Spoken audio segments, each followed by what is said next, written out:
हर पल आपके साथ। नमस्कार, हर पल न्यूज देख रहे हैं आप और मैं हूं आपके साथ मिर्जा साहिल बेग। बुलेटिन की शुरुआत करेंगे लेकिन एक नजर हेडलाइंस पर।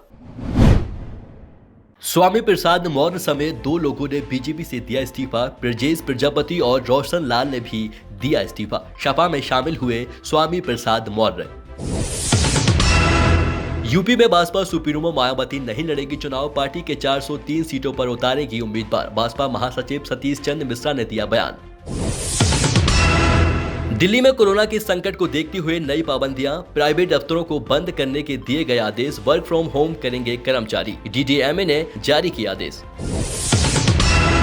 कोरोना पॉजिटिव पाई गई मशहूर गायिका लता मंगेशकर मुंबई के ब्रीच कैंडी अस्पताल में किया गया भर्ती। बढ़ती उम्र के चलते अस्पताल में किया गया भर्ती।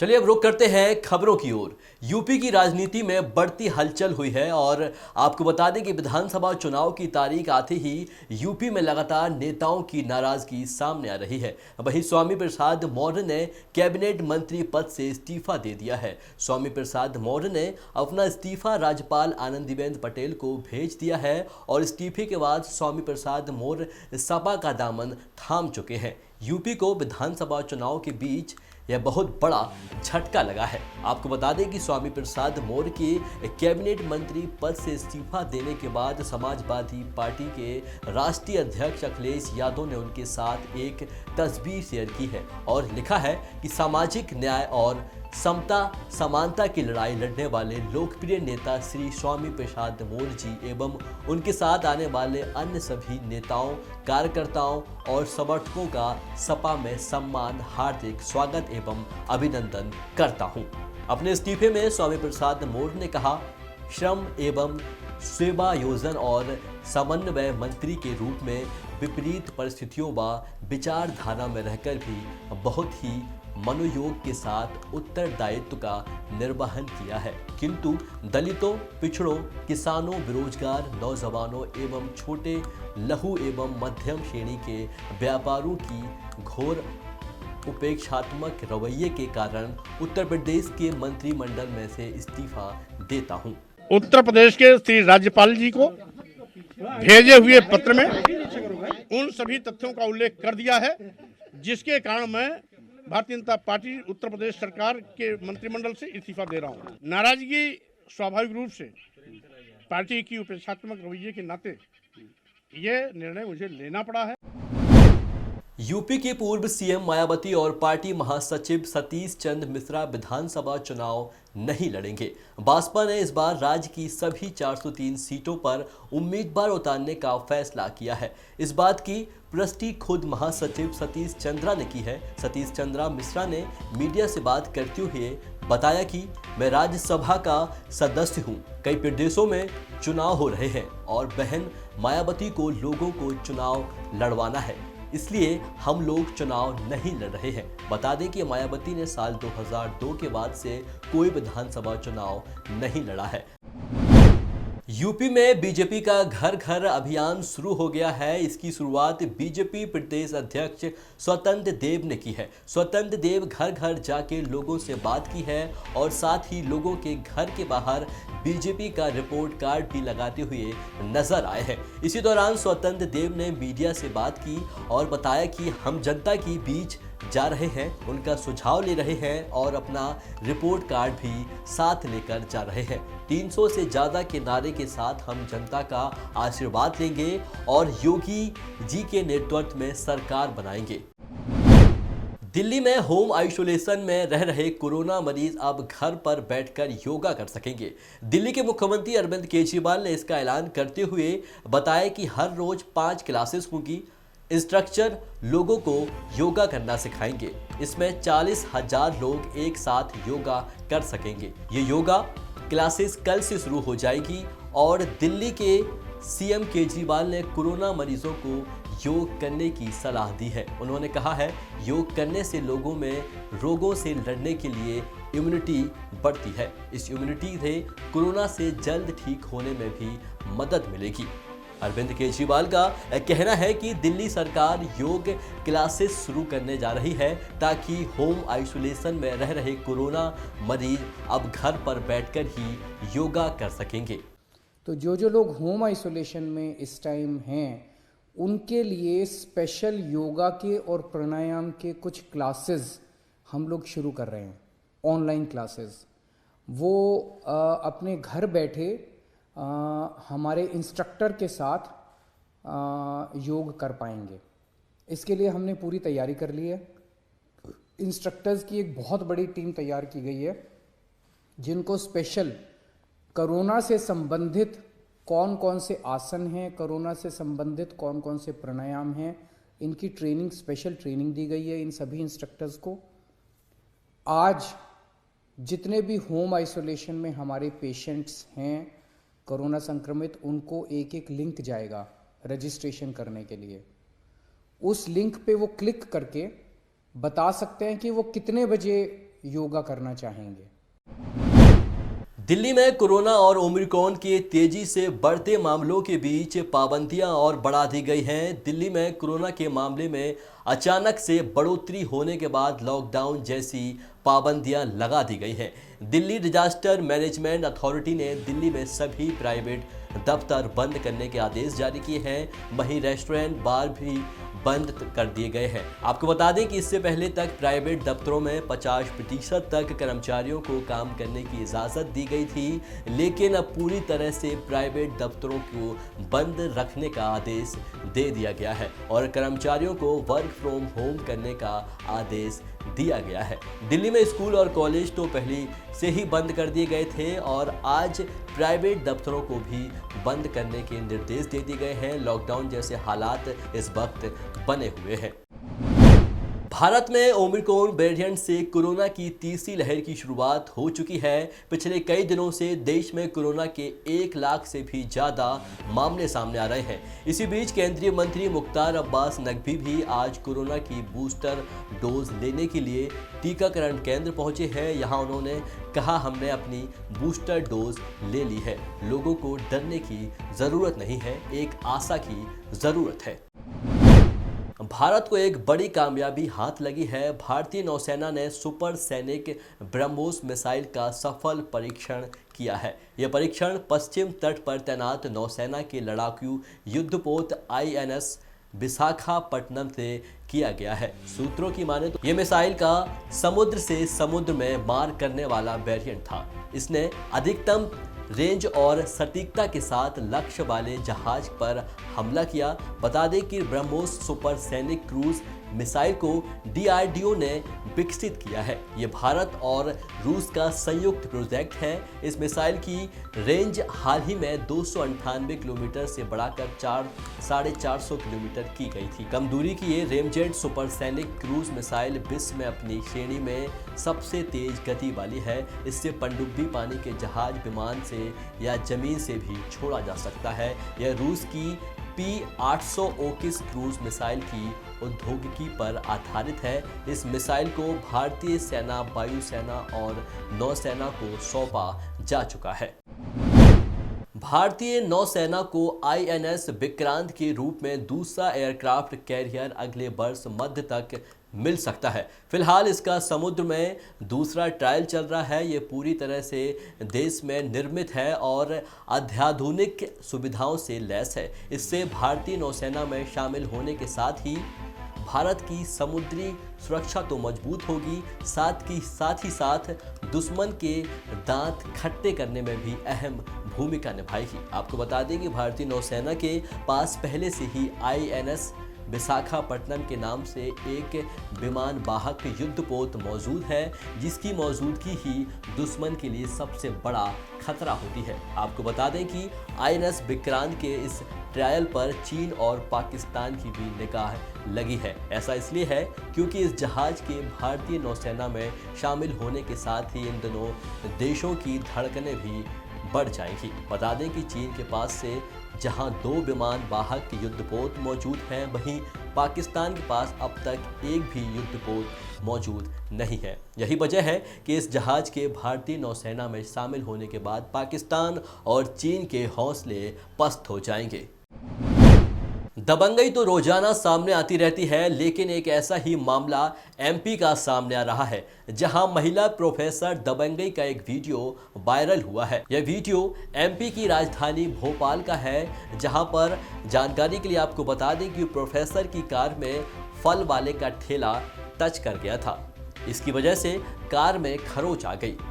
इसके बाद मैडम अपना आपा खो गई और फल वाले पर टूट पड़ी। इस दौरान ठेले से फल उठाकर वह सड़क पर फेंकने लगी। फल वाला गाड़ी ठीक करवा देने की बात करता रहा, लेकिन मैडम का दिल नहीं पसीजा। लोगों ने मैडम के ड्रामे का वीडियो बना लिया है और वीडियो में आप देख सकते हैं कि महिला प्रोफेसर के सामने गरीब फल वाला लगातार मिन्नतें कर रहा है, मगर वह नहीं मान रही है।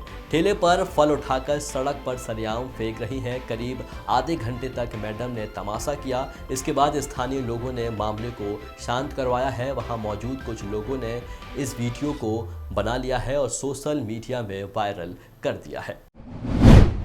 जिस तरह से बीते साल 2021 में बॉलीवुड में कोरोना का संक्रमण देखने को मिला था, ठीक वैसे ही हालात अब भी नजर आने लगे हैं। एक के बाद एक करके बॉलीवुड सितारे कोरोना की चपेट में आ रहे हैं। इस वक्त कोरोना की चपेट में देश की मशहूर गायिका लता मंगेशकर आ चुकी है। लता मंगेशकर कोरोना पॉजिटिव पाई गई हैं, जिसके चलते उन्हें मुंबई के ब्रीच केडी अस्पताल में भर्ती कराया गया है और 92 साल की लता मंगेशकर को इस वक्त आईसीयू में एडमिट किया गया है, जहां उनका इलाज चल रहा है। दरअसल उनकी इतनी उम्र के चलते उनको हॉस्पिटल में एडमिट करवाने का फैसला लिया गया है। लेकिन राहत की बात तो यह है कि लता मंगेशकर में कोरोना के लक्षण कम पाए गए हैं। बॉलीवुड का एक और जाना माना चेहरा ऋतिक रोशन की एक्स वाइफ सुजैन खान की रिपोर्ट पॉजिटिव आई है, ओमिक्रॉन संक्रमित पाई गई है। इस बात की जानकारी उन्होंने खुद सोशल मीडिया पर पोस्ट शेयर करते हुए दी है। सुजैन ने अपनी एक फोटो शेयर कर लिखा है, कोविड-19 को 2 साल तक चकमा देने के बाद तीसरे साल 2022 में जिद्दी ओमिक्रॉन वेरिएंट ने आखिरकार मेरे इम्यून सिस्टम में घुसपैठ कर ली है। कल रात मेरा कोविड-19 के ओमिक्रॉन वेरिएंट का टेस्ट पॉजिटिव आया है। कृपया सुरक्षित रहें और पूरी लगन से अपना ख्याल रखें। ये बहुत सकारात्मक है।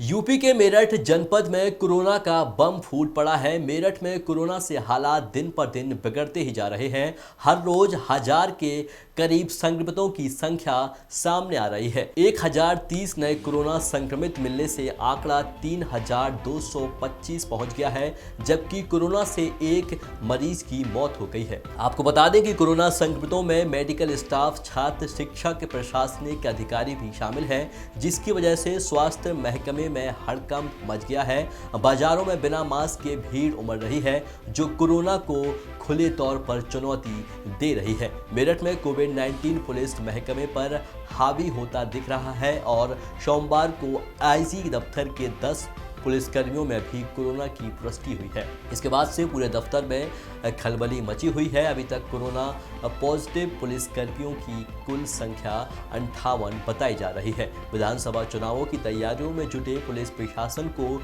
कोरोना के रूप में बड़ी चुनौती का सामना करना पड़ रहा है। जैसे जैसे कोरोना पॉजिटिव केसों की संख्या बढ़ रही है, वैसे ही पुलिस महकमे में भी इसका असर दिखाई दे रहा है। अभी तक इक्का दुक्का थाने में ही जुकाम, बुखार, खांसी के लक्षण वाले पुलिसकर्मी दिख रहे थे, लेकिन अब धीरे धीरे इसका विस्तार होने लगा है। देश में प्रिकॉशन डोज की शुरुआत हो चुकी है। हेल्थ केयर वर्कर्स और 60 साल से ज़्यादा उम्र वाले लोगों को बूस्टर डोज लगाई जा रही है। देश में अब तक कितनी बूस्टर डोज लगाई जा चुकी है, इस बारे में स्वास्थ्य मंत्रालय ने आंकड़ा जारी किया है। स्वास्थ्य मंत्रालय ने आंकड़ा जारी करते हुए बताया कि कल कुल 9,84,676 डोज लगाई गई हैं, जिसमें से हेल्थ केयर वर्कर्स को 5,19,604, फ्रंटलाइन वर्कर को 2,01,205 और 60 साल से अधिक उम्र के लोगों को 2,63,866 प्रिकॉशन डोज लगाई गई है। वहीं स्वास्थ्य मंत्रालय ने इस बात की भी जानकारी दी है कि राज्यों और केंद्र शासित प्रदेशों को कितनी वैक्सीन मुहैया करवाई जा चुकी है। स्वास्थ्य मंत्रालय ने बताया कि राज्यों और केंद्र शासित प्रदेशों को वैक्सीन की 156.71 करोड़ से ज़्यादा डोज उपलब्ध कराई गई है। राज्यों और केंद्र शासित प्रदेशों के पास अभी वैक्सीन की 17.11 करोड़ से ज़्यादा डोज उपलब्ध है। साल 2022 में भी कोरोना के बढ़ते केस देश में होने वाले त्योहारों का रोड़ा बन रहे हैं। जहां कोरोना के चलते देश में 25 दिसंबर क्रिसमस और नए साल के जश्न को रोकना पड़ा, वहां अब कोरोना के बढ़ते मामलों को देखते हुए हरिद्वार में 14 जनवरी को मकर संक्रांति पर होने वाले स्नान आयोजन का रोक लगा दी गई है। प्रशासन ने मकर संक्रांति स्नान पर पूर्ण प्रतिबंध लगा दिया है। जिलाधिकारी पांडे ने बताया कि 14 जनवरी को बाहरी राज्यों और जिलों से आने वाले श्रद्धालुओं को स्नान के लिए बॉर्डर से प्रवेश की अनुमति नहीं दी जाएगी। हर की पौड़ी क्षेत्र में श्रद्धालुओं के साथ ही स्थानीय लोगों को प्रवेश की प्रतिबंधित रहेगा। शासन ने जिला प्रशासन को इस मामले में हरिद्वार के वरिष्ठ संतों से सलाह मशवरा कर उनका पक्ष लेने को कहा है। इसके बाद देर शाम को डीएम ने मकर संक्रांति स्नान का पूर्ण प्रतिबंध के आदेश जारी कर दिए हैं। उत्तराखंड के उत्तरकाशी, चमोली, पिथौरागढ़ और बागेश्वर के क्षेत्रों में बारिश और बर्फबारी ने जनजीवन अस्त व्यस्त कर दिया है। इस बीच पिथौरागढ़ के धारचूला में भारी बर्फबारी में कई पर्यटक फंस गए हैं। हालांकि सूचना मिलते ही राज्य आपदा प्रतिक्रिया बल के जवानों ने मौके पर पहुंचकर सभी का सफलतापूर्वक रेस्क्यू कर दिया है। आपको बता दें कि उत्तराखंड के पहाड़ी इलाकों में पिछले कई दिनों से रुक रुक कर बारिश और बर्फबारी हो रही है। इसके चलते कई रास्ते बंद हैं। बारिश और बर्फबारी के कारण शीतलहर का प्रकोप जारी है। मौसम विभाग के अनुसार वेस्टर्न डिस्टर्बेंस के कारण उत्तर भारत में ठुठुरन और बढ़ने वाली है। इसी के साथ मौसम विभाग ने 13 जनवरी तक भारत के पूर्वी क्षेत्रों में बारिश और घने कोहरे की चेतावनी दी है। आईएमडी के अनुसार जैसे जैसे पश्चिमी विक्षोभ आगे बढ़ रहा है, उससे देश के मध्य और पूर्वी भाग, खासकर उड़ीसा, झारखंड, बंगाल और बिहार को भारी बारिश और ओलावृष्टि का सामना करना पड़ सकता है। एक और जहां बारिश ने ठंड बढ़ा दी है, वहीं दूसरी ओर बारिश और ओलावृष्टि के कारण किसानों की फसल बर्बाद हो गई है। और वहीं एमपी के कई इलाकों में भारी बारिश और ओले गिरने से ठंड बढ़ गई है। कई गांवों में बारिश होने से चना, मटर, गेहूं और सरसों की फसल बर्बाद हो गई है। ग्रामीणों ने बताया है कि 100-100 ग्राम वजन तक के ओले गिरे हैं। हिमाचल प्रदेश में भारी बारिश के बाद जनजीवन अर्थव्यस्त हो गया है। प्रदेश में 3 एनएच समेत 557 सड़कें बाधित रही हैं। प्रदेश में 1000 से ज़्यादा ट्रांसफार्मर क्षतिग्रस्त होने से शिमला, कुल्लू, लाहौल स्पीति, चंबा जिला में बिजली गुल रही है। कई स्थानों पर पानी की आपूर्ति न होने से लोगों को पेयजल संकट का सामना भी करना पड़ा है। वहीं कश्मीर के अधिकतर स्थानों पर न्यूनतम तापमान 0 से नीचे चला गया और गुलमर्ग में तापमान -10 डिग्री सेल्सियस दर्ज किया गया। वैष्णो देवी भवन पर 3 से 4 इंच हिमपात हुआ। जम्मू श्रीनगर हाईवे को बंद कर दिया गया है। जम्मू पुंछ हाईवे से बर्फ हटाने का काम जारी है। देश के 4 राज्यों में मौसम का बड़ा खतरा मंडरा रहा है। साथ ही दिल्ली, एनसीआर समेत उत्तर भारत को शीतलहर का खतरा भी सता रहा है। अस्पतालों में पहले ही कोरोना के मरीज और अब मौसम बदलने से लोगों की तबीयत खराब हो रही है। मौसमी ठंड से लोग बीमार पड़ रहे हैं। अस्पतालों में भीड़ देखी जा रही है। वहीं पहाड़ों पर बर्फबारी ने आम जिंदगी पर ब्रेक लगा दिया है। पहाड़ों पर सफ़ेद सर्द सीजन अपने पीक पर है और जम्मू कश्मीर, हिमाचल और उत्तराखंड को पहाड़ी इलाके बर्फ की मोटी चादर तले ढक गए हैं। आसमान से हो रही ताज़ा बर्फबारी ने मुश्किलें और बढ़ा दी हैं, लेकिन पहाड़ी इलाकों में पर्यटक का जमावड़ा देखने को मिला है और होटल, गेस्ट हाउस में सीजन का समय चल रहा है और मार्केट्स पर चहल पहल देखी जा रही है। पहाड़ों में बर्फबारी देखने गए लोग स्नोफॉल का मज़ा लेते हुए दिखाई दे रहे हैं और मौसम का आनंद लेते हुए दिखाई दे रहे हैं।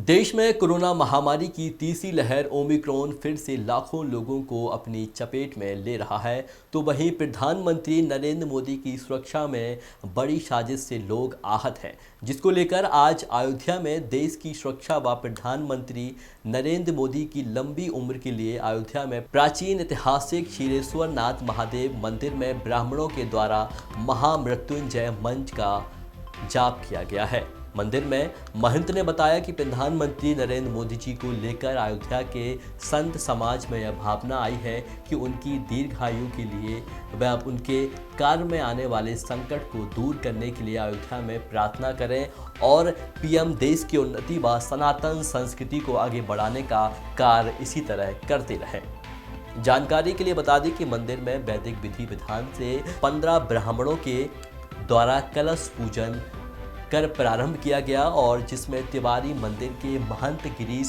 पति त्रिपाठी व रघुनाथ शास्त्री व अन्य संत मौजूद रहे। राज्य में रोजाना करीब 6000 मामले दर्ज किए जा रहे हैं। आपको बता दें कि अगर छात्रों की पढ़ाई की बात करें तो महामारी के दौरान काफ़ी नुकसान देखने को मिल रहा है। गुजरात टेक्निकल यूनिवर्सिटी में 20 जनवरी से डिग्री और डिप्लोमा इंजीनियरिंग ऑफलाइन परीक्षा होनी थी। कोरोना के मामले बढ़ने से छात्र ऑफलाइन परीक्षा के फैसले से सहमत नहीं थे और जीटीयू की ओर से कोई व्यवस्था नहीं की गई थी। तो इस तमाम चीज़ों को देखते हुए एनएसयूआई ने भी परीक्षा का विरोध करने वाले छात्रों के साथ आज जीटीयू में जोरदार विरोध प्रदर्शन करने की योजना बनाई, जिसके चलते जीटीयू के चांसलर नवीन सेठी ने तुरंत अपना विचार बदल दिया और कहा कि 20 जनवरी से शुरू हुई परीक्षा को कोरोना महामारी के कारण स्थगित कर दिया गया है। आपको बता दें कि परीक्षा को स्थगित कर दिया गया है और आगे यह परीक्षा कब होगी इसका निर्णय आना अभी बाकी है। गुजरात में सूरत जिले के मांडवी तालुका के अमली बांध में एक बड़ा हादसा हुआ है। आपको बता दें कि अमली बांध में मजदूर बीच में पहाड़ी की डोगी से डालकर घास लेने जा रहे थे। इसी बीच नाव पलट गई, करीब 10 मजदूर बांध में डूब गए। इस खबर का पता लगते ही तत्काल बचाव कार्य चलाया गया, जिसमें 3 श्रमिकों को बचा लिया गया है जबकि 2 की मौत हो गई है। और आपको बता दें कि 5 लोगों की तलाश फिलहाल अभी जारी है और पुलिस का काफिला भी मौके पर पहुंच गया है और पुलिस ने पूरे घटनाक्रम की जांच शुरू कर दी है। अभी के बुलेटिन में बस इतना ही। देखते रहिए हर पल न्यूज़। नमस्कार।